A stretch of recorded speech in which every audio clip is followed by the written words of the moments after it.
আজি আমি ডিব্ৰুগড়ত এটা ভাল উদ্দেশ্যলৈ গোট খাইছো। অসমত এই বছৰ আমি 3,10,031 গৰাকী ছাত্ৰ ছাত্ৰীক একোখনকৈ চাইকেল দিম, যোনে নেকি ক্লাছ 9ত পঢ়ে। আৰু আজি ডিব্ৰুগড়ত এই অনুষ্ঠানটো আমি আৰম্ভ কৰিম। আজি ডিব্ৰুগড়ৰ ছাত্ৰ ছাত্ৰীক আমি হাতত চাইকেল তুলি দিম আৰু তাৰ পিছত আমি গোটেই অসমতে বিদ্যালয়বিলাকৰ ছাত্ৰ ছাত্ৰীক নৱমমান শ্ৰেণীত পঢ়া ছাত্ৰ ছাত্ৰীক আমি একোখনকৈ চাইকেল দি যাম। আমি চাইকেলখন কিয় দিছো এই কথাটো যদি আমি বুজি পাওঁ তেতিয়াহ'লে আমি সকলোৰে একে নহয়। কোনোবাই এজন ভাল খেলুৱৈ হ'ব বিচাৰে, কোনোবাই এজন ভাল গায়ক হ'ব বিচাৰে, কোনোবা এজন ভাল আৰ্টিষ্ট হ'ব বিচাৰে, কোনোবা শিক্ষক হ'ব বিচাৰে, কোনোবা প্ৰফেচাৰ হ'ব বিচাৰে, কোনোবা ডাক্তৰ হ'ব বিচাৰে, কোনোবাই ইঞ্জিনিয়াৰ হ'ব বিচাৰে, কোনোবাই ফটোগ্ৰাফি কৰিব বিচাৰে, কোনোবাই সাংবাদিক হ'ব বিচাৰে। অৰ্থাৎ আমাৰ সকলোৰে সপোন বেলেগ বেলেগ, কিন্তু আমাৰ সপোনবিলাক পূৰণ কৰিবৰ বাবে আমি এটা পৰ্যায়লৈ সকলোৱে শিক্ষা গ্ৰহণ কৰিব লাগিব। কিন্তু আমি অসমত দেখা পাইছিলোঁ যে প্ৰতিজন ল'ৰাই বা ছোৱালীয়ে যদিও কলেজত বা স্কুলত বা প্ৰাইমেৰী স্কুলত নামভৰ্তি কৰে, আমাৰ অসমত প্ৰথম 4-5 বছৰ পঢ়াৰ পিছতে 6% ল'ৰা ছোৱালীয়ে স্কুল এৰি দিয়ে। তাৰমানে 100জন ল'ৰা ছোৱালীয়ে যদি স্কুলত নাম লগায়, LP স্কুলত 6জনে 4 বছৰ পঢ়াৰ পিছতে পঢ়া বাদ দিয়ে, তেওঁলোকে স্কুললৈ অহা বন্ধ কৰে। তোমালোকে দেখিবা যে প্ৰথম প্ৰাথমিক বিদ্যালয়ত নাম লগাওঁতে আমাৰ ক্লাছত যিমান ছাত্ৰ ছাত্ৰী আছিল লাহে লাহে সংখ্যাটো কমি গৈ আছে। তাৰ পিছত আপাৰ প্ৰাইমেৰী ক্লাছ 8লৈকে যেতিয়া আমি আগবাঢ়ি গৈ থাকোঁ আৰু 8জন ছাত্ৰ ছাত্ৰীয়ে পঢ়া বাদ দিয়ে। তাৰমানে কিমানজন হ'ল? প্ৰথম নাম লগাওঁতে যিমান ছাত্ৰ ছাত্ৰী আছিলে ক্লাছ 8 পাওঁতে 14জন ছাত্ৰ ছাত্ৰী পঢ়া শুনাৰ পৰা আঁতৰি আহে। যেতিয়া আমি 9, 10, 11, 12ত পঢ়োঁ তেতিয়া আৰু 25জন ছাত্ৰ ছাত্ৰীয়ে স্কুলৰ পৰা আঁতৰি আহে। তাৰমানে আমি যদি দেখা পাওঁ যে আমাৰ অসমত এটা বছৰত LP স্কুলত যিমান ল'ৰা ছোৱালী এডমিশ্যন লয়, স্কুল পাৰ হওঁতে 40% ছাত্ৰ ছাত্ৰীয়ে স্কুলৰ পৰা আঁতৰি যায়। এখন সমাজত যদি 100জনৰ 40জন ল'ৰা ছোৱালীয়ে স্কুলত নপঢ়ে, কলেজত নপঢ়ে, শিক্ষা দীক্ষা নকৰে, তেওঁলোকৰ সপোনবিলাক কেনেকৈ পূৰণ হ'ব? প্ৰতিজন ল'ৰা ছোৱালীৰ গাতে ভগৱান থাকে, ভগৱানৰ গুণ থাকে। প্ৰতিজন ল'ৰা ছোৱালীৰ অন্তৰতে একোটা প্ৰতিভা লুকাই থাকে। কিন্তু প্ৰতিভাৰ তেতিয়া বিকাশ হয় যেতিয়া আমি এটা পৰিৱেশ পাওঁ। স্কুল কলেজে আমাক সেই পৰিৱেশ দিয়ে। আৰু যোনে ঘৰৰ অৰ্থনৈতিক অভাৱত 5, 6, 7, 8তে পঢ়া শুনা এৰি দিয়ে, তেওঁলোকৰ প্ৰতিভাবিলাক নোহোৱা হৈ যায় আৰু বহুত প্ৰতিভা সমাজে হেৰুৱাই পেলায়। আজি এই 40% ছাত্ৰ ছাত্ৰীৰ মাজত যদি তেওঁলোকে পঢ়া শুনা কৰি থাকিলেহেঁতেন, বহুত ডক্তৰ হ'লহেঁতেন, ইঞ্জিনিয়াৰ হ'লহেঁতেন আৰু বহুতে বিভিন্ন কৰ্মক্ষেত্ৰত নিজৰ নাম উজ্জ্বল কৰিব পাৰিলেহেঁতেন। আজি আমি দেখা পাওঁ যে যেতিয়া এজন ল'ৰা ছোৱালীয়ে পঢ়াৰ পৰা আঁতৰি যায়, সমাজৰ ক্ষতি হয়, দেউতাক মাকৰ ক্ষতি হয় আৰু আমাৰ অসমখনৰ ক্ষতি হয়। সেইবাবে আমাৰ চৰকাৰে প্ৰচেষ্টা চলাই আহিছে যে কোনো ল'ৰা ছোৱালীয়ে যাতে অৰ্থনৈতিক অভাৱৰ কাৰণে স্কুল আৰু কলেজ এৰি যাবলগীয়া নহয়। তাৰ কাৰণে আমাৰ চৰকাৰে বহুবিলাক কাম হাতত লৈছে। স্কুললৈ আহোঁ, কোনোবা দেউতা মাই কিতাপ আমাক কিনি দিব নোৱাৰে আমি কিতাপ চৰকাৰে দিয়াৰ ব্যৱস্থা কৰিছো স্কুললৈ আহিলে আমাক এটা ইউনিফৰ্ম লাগে আমি ক্লাছ 10 লৈকে লৰা ছোৱালীক বিনামূলীয়াকৈ ইউনিফৰ্ম দিয়াৰ ব্যৱস্থা কৰিছো ঘৰত যদিও দেউতাক মাকে মৰম কৰে কিন্তু ঘূৰি যাওঁতে স্কুলৰ পৰা ঘূৰি যাওঁতে আমাৰ সময় লাগে 3টা বাজে 2টা বাজে 3:30 বাজে দুপৰীয়া আমি স্কুলতে মধ্যাহ্ন আহাৰৰ আমি ব্যৱস্থা কৰিছো যেতিয়া আমি আপাৰ প্ৰাইমেৰীৰ পৰা উচ্চ মাধ্যমিকলৈকে যাওঁ স্কুলখন আমাৰ অলপ দূৰত হয়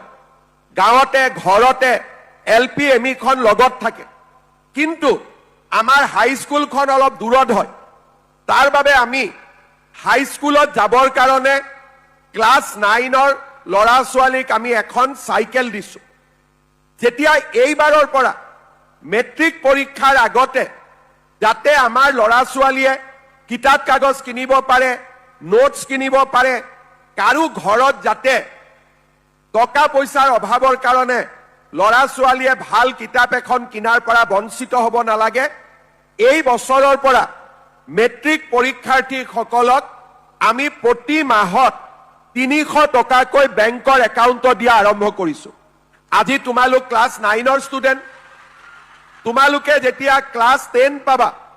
মেট্ৰিকৰ ফৰ্ম ফিল আপ কৰাৰ লগে লগে তোমালোকক আমি মাহত 300 টকাকৈ দি থাকিম তাৰ পিছত মেট্ৰিক পৰীক্ষা আহিলে মেট্ৰিক পৰীক্ষাৰ ফৰ্ম ফিল আপতো আমি পইচা দিব নালাগে টকা পইচা দিব নালাগে চৰকাৰে বিনামূলীয়াকৈ ফৰ্ম ফিল আপৰ ব্যৱস্থা কৰি দিব তাৰ পিছত আমি মেট্ৰিক পাছ কৰিম কলেজত নামভৰ্তি কৰিবলৈ 10,000 12,000 টকা লাগে এই নামভৰ্তি কৰাৰ টকাটো চৰকাৰে দিব যাতে আমি বিনামূলীয়াকৈ নামভৰ্তি কৰিব পাৰো আমি যেতিয়া হায়াৰ সেকেন্ডাৰীত গৈ পাম এতিয়ালৈকে মই লৰাৰ কথা কম লাহেকৈ এতিয়ালৈকে হায়াৰ সেকেন্ডাৰীত 11-12 গৈ পোৱাৰ লগে লগে আমি ছোৱালীসকলক প্ৰত্যেক মাহত বছৰত নহয় প্ৰত্যেক মাহত আমি 1,000কৈ টকা দিওঁ যাতে স্কুলত যাব পাৰে কিতাপ কিনিব পাৰে আৰু এই ছোৱালীজনীয়ে যেতিয়া ডিগ্ৰীত পঢ়িব টকাকৈ দিওঁ আৰু যেতিয়া ছোৱালীজনী বিশ্ববিদ্যালয়ত পঢ়িব ছোৱালীজনীক আমি 2,500 টকাকৈ মাহত আমি দিওঁ এতিয়া লৰাবিলাকে মোক কৈ আছে যে মামা আমাৰ কাৰণেও আপুনি যেনেকে ছোৱালীক নিযুত মইনা আঁচনি দিছে আমাৰ কাৰণেও এটা বাবু আঁচনি এটা দিয়ক কেইদিনমানৰ ভিতৰতে আমি লৰাসকলৰ কাৰণেও এটা নতুন বাবু আঁচনি এটা দিম যাতে তোমালোকৰ পঢ়া শুনাৰ দায়িত্ব আমি চৰকাৰে ল'ব পাৰো তাৰ পিছত এইখিনি হল আৰ্থিক কথা কিন্তু আৰ্থিক কথাৰ লগে লগে আমি আৰু কাম কৰি আছো আমাৰ স্কুলবিলাক আমি লাহে লাহে 8 কোটিকৈ টকা দি 6 কোটিকৈ টকা দি আমাৰ স্কুলবিলাক আমি নতুনকৈ নিৰ্মাণ কৰাৰ কাম আৰম্ভ কৰিছো চাহ বাগিচাত লৰা ছোৱালীয়ে যাতে পঢ়িব পাৰে আমি চাহ বাগিচাত হাই স্কুল নিৰ্মাণ কৰিছো হায়াৰ সেকেন্ডাৰী নিৰ্মাণ কৰিছো কলেজত যাতে সকলোৱে সিট পায় আমি নতুন নতুন কলেজ নিৰ্মাণ কৰিছো আমাৰ লৰা ছোৱালীয়ে যাতে ইউনিভাৰ্সিটিত পঢ়িব পাৰে আমি নতুন নতুন বিশ্ববিদ্যালয় নিৰ্মাণ কৰিছো আমাৰ লৰা ছোৱালীয়ে যাতে মেডিকেল পঢ়িব পাৰে আমি অসমত 25খন মেডিকেল কলেজ বনাই আছো 15খন হৈ গল ইঞ্জিনিয়াৰিং কলেজ কৰি আছো যাতে দুখীয়া লৰা ছোৱালী মধ্যবিত্ত লৰা ছোৱালীয়ে সকলোৱে নিজৰ সপোনবিলাক পূৰণ কৰিব পাৰে এতিয়া বহুতে কয় যে পঢ়া শুনা কৰি আমি কি কৰিম আমি কি কৰিছো যে পঢ়া শুনা কৰাৰ পিছত আমি লৰা ছোৱালীক মেৰিটৰ ভিত্তিত চৰকাৰী চাকৰি দিছো আজি আমাৰ অসমত তোমালোকে দুদিন পিছত স্কুলত পঢ়িবা সেমি কণ্ডাক্টৰ চিপছ আমি নতুন নতুন উদ্যোগ আনিছো অসমতে আমি মোবাইল ফোন নিৰ্মাণ কৰা কাৰখানা খুলিব খুজিছো আমি অসমতে আমি বাহৰ পৰা এৰোপ্লেনত উৰিব পৰা তেল নিৰ্মাণ কৰাৰ ধৰণৰ আমি নতুন নতুন উদ্যোগ স্থাপন কৰিব খুজিছো কাম আৰম্ভ হৈ গৈছে আজি আমাৰ অসমত যাতে নতুন প্ৰজন্ম তোমালোক যেতিয়া ডাঙৰ হবা প্ৰত্যেকজন লৰাই অসমত যাতে কিবা এটা কৰিব পাৰে তাৰ বাবে আমি অসমত উদ্যোগীকৰণ কৃষিৰ উন্নতি হৰ্টিকালচাৰ ভেটেনাৰী সকলো দিশতে আমাৰ ৰাজ্যখনক আমি আগুৱাই লৈ যোৱাৰ পৰিকল্পনা কৰিছো যোৱা 5 বছৰত আমি এনেকৈ অসমৰ ছাত্ৰ ছাত্ৰীৰ বাবে নিৰন্তৰ কাম কৰিছো আৰু ইয়াৰ ফলাফলো আহিছে প্ৰাথমিক বিদ্যালয়ত 6% ল'ৰা ছোৱালীয়ে স্কুল এৰি থৈ গৈছিল আজি আমি তাক 4% নমাই আনিব সক্ষম হৈছো এমই স্কুলত 8% ল'ৰা ছোৱালীয়ে স্কুল এৰি থৈ গৈছিল এতিয়া আমি তাক 5% নমাবলৈ সক্ষম হৈছো আৰু উচ্চ মাধ্যমিকত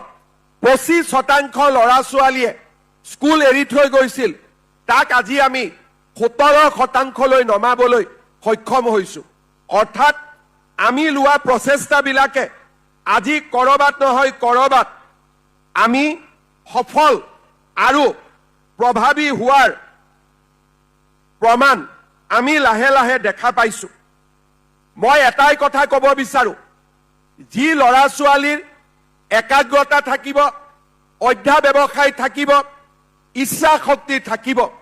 আমি সকলোৱে জগত জয় কৰিব পাৰো আমি নিজক এজন সুস্থ মানুহ বুলি আমি এজন শক্তিশালী মানৱ সম্পদ হিচাপে নিজক আমি প্ৰতিষ্ঠা কৰিব পাৰো মই কেইটামান উদাহৰণ দিব খুজিছো আজিৰ পৰা 10 দিন আগতে মোক ভাৰতৰ প্ৰধানমন্ত্ৰী নৰেন্দ্ৰ মোদী ডাঙৰীয়াই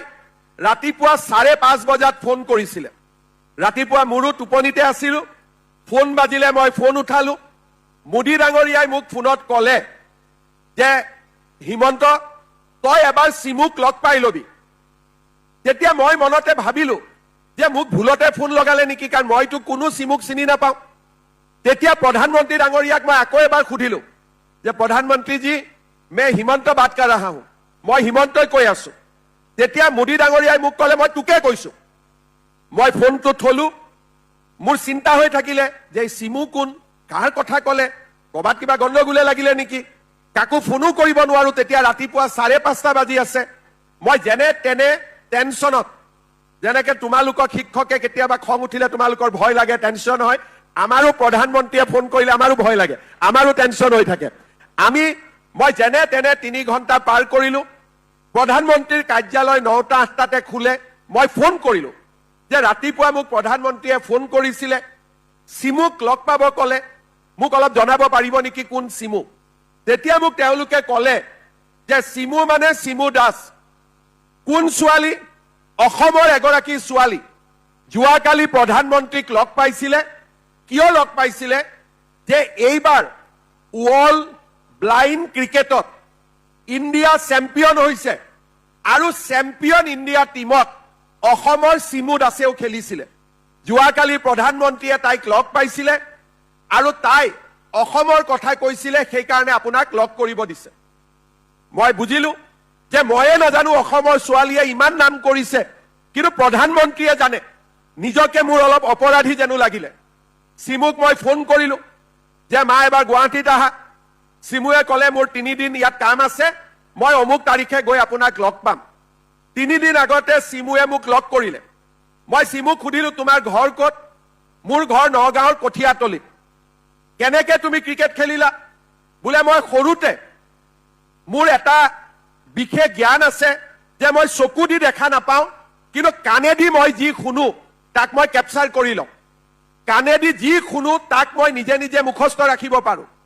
মোৰ এই সৰুতে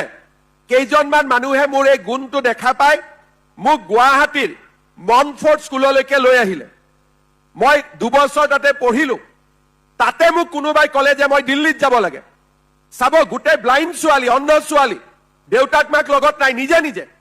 মনফৰ্ড স্কুলৰ পৰা তাই দিল্লীত গ'ল। দিল্লীৰ এখন ব্লাইণ্ড স্কুলত নাম লিখালে। তাতে তাই গম পালে যে ব্লাইণ্ড ছোৱালীয়ে ক্ৰিকেটো খেলে।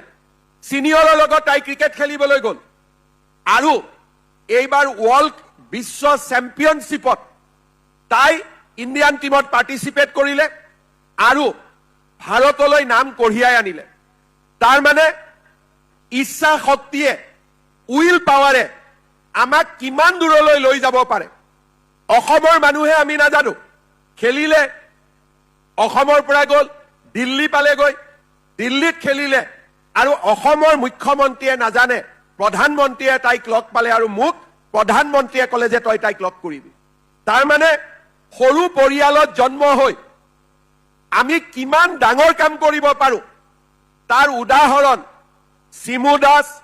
লভলীনা বৰগোহাঁই, হিমা দাস, আজি আমি সকলোকে দেখা পাওঁ। সৰু পৰিয়ালত জন্ম হৈ মানুহ কিমান ডাঙৰ হ'ব পাৰে, মানুহে আকাশ চুব পাৰে, তাৰ উদাহৰণ আজি আমাৰ অসমত, বহুতো উদাহৰণ আমাৰ অসমত আজি আমি দেখা পাওঁ। তোমালোকে জানা যে টমাছ আলভা এডিছনে লাইটৰ বাল্ব নিৰ্মাণ কৰিছিল। এই যে বাল্ববিলাক আমি দেখিছো, ইয়াৰ প্ৰথম আৱিষ্কাৰ আছিলে কোনে কৰিছিলে? টমাছ আলভা এডিছনে কৰিছিলে। কিন্তু এই বাল্বটো বনোৱাৰ আগতে, আৱিষ্কাৰ কৰাৰ আগতে তেওঁ 10,000 টাইমছ ফেইল হৈছিলে। 10,000 বাৰ পৰীক্ষা কৰি কৰি কৰি কৰি বিফল হৈছিলে আৰু 10,001 নম্বৰ বাৰত তেওঁ বাল্ব উৎপাদন কৰিলে। যদি টমাছ আলভা এডিছনে 10,000 বাৰ চেষ্টা নকৰিলেহেঁতেন আজি আমি কেতিয়াও লাইটৰ বাল্ব দেখা নাপালোহেঁতেন আৰু ৰাতি আমি সদায় অন্ধকাৰত থাকিবলগীয়া হ'লহেঁতেন। আজি আমাৰ মাজত এনেকুৱা বহুত উদাহৰণ আমি দেখিছো যে এভাৰেষ্টত প্ৰথম কোনে উঠিছিলে? এডমাণ্ড হিলাৰী আৰু টেনজিং নৰ্গে। এই দুইগৰাকীয়ে এভাৰেষ্ট জয় কৰাৰ পিছত বিশ্বৰ বহুত মানুহে আজিও এভাৰেষ্ট জয় কৰে। মানুহে মৃত্যুক সাৱটি লয়, বহুত মানুহ মৃত্যু হয়, কিন্তু এভাৰেষ্টত গ'লে মোৰ মৃত্যুও হ'ব পাৰে তাক জনাৰ পিছতো মানুহ বাৰে বাৰে এভাৰেষ্টলৈ যায়, কাৰণ মানুহে সদায় শিখৰত গৈ থিয় হ'ব বিচাৰে। মানুহে জানে যে ই প্ৰত্যাহ্বানেৰে ভৰা কাম, কিন্তু প্ৰত্যাহ্বান থাকিলেও মানুহে প্ৰত্যাহ্বানক জিকি সদায় শিখৰত উপনীত হ'ব খোজে। আজি আমাৰ মাজত বহুতো সফল ব্যক্তি আছে, বহুতো বিজ্ঞানী আছে, ডক্টৰ আছে, ইঞ্জিনিয়াৰ আছে, একোটা সৰু পৰিয়ালৰ পৰা। কোনোবা দেউতাক মাকে খেতি কৰে, কোনোবাই পাণ তামোলৰ দোকান দিয়ে, কোনোবাই ঠেলা চলাই, ৰিক্সা চলাই। যোৱা কেইদিনমান আগতে অসম চৰকাৰে চাকৰি দিওঁতে মই দেখা পাইছিলো যে কেনেকৈ নিজৰ প্ৰতিভা আৰু নিজৰ ইচ্ছা শক্তিৰ ফলত আজি মানুহে সফলতাৰ শিখৰলৈ আৰোহণ কৰিছে। আজি আমাৰ অসমত আমি এনে এখন সমাজ বিচাৰো য'ত প্ৰত্যেকগৰাকী ছাত্ৰ ছাত্ৰীয়ে অধ্যয়ন কৰে, নিয়মিতভাৱে স্কুললৈ যায়, নিজৰ অন্তৰত লুকাই থকা প্ৰতিভাক নিজে চিনি পাবলৈ শিকে আৰু প্ৰতিভাৰ অন্বেষণ কৰি একোটা সফল মানৱ সম্পদলৈ পৰিণত হ'ব পাৰে। মই ছাত্ৰ ছাত্ৰীসকলক অনুৰোধ কৰিম যে আমি যেন কেতিয়াও পঢ়া শুনাত ভয় নকৰো, অংকক ভয় নকৰো, বিজ্ঞানক ভয় নকৰো, ইংৰাজীক ভয় নকৰো, কাৰণ আমি যদি সফল ব্যক্তি হ'ব লাগে তেতিয়াহ'লে নিয়মিত পঢ়া শুনা আৰু নিয়মিত অধ্যয়ন। সদায় আমি স্কুলত যাম, স্কুল আমি ক্ষতি নকৰো, স্কুলৰ পৰা ঘূৰি অহাৰ পিছত অলপ হ'লেও আমি খেলিম, কাৰণ আমাৰ মানুহক যেনেকৈ আমি যেনেকৈ ভাত নাখালে, পানী নাখালে জীয়াই থাকিব নোৱাৰো, আমাৰ শৰীৰকো অলপ অলপ এক্সাৰচাইজ লাগে, ব্যায়াম লাগে, তেতিয়াহে শৰীৰে আমি কোৱা মতে কাম কৰি থাকিব পাৰে। ৰাতিপুৱা আমি সোনকালে উঠিম, সূৰ্য উঠাৰ লগে লগে আমি ৰাতিপুৱা টোপনিৰ পৰা উঠিব লাগে ৰাতিপুৱা পঢ়া কথাবোৰ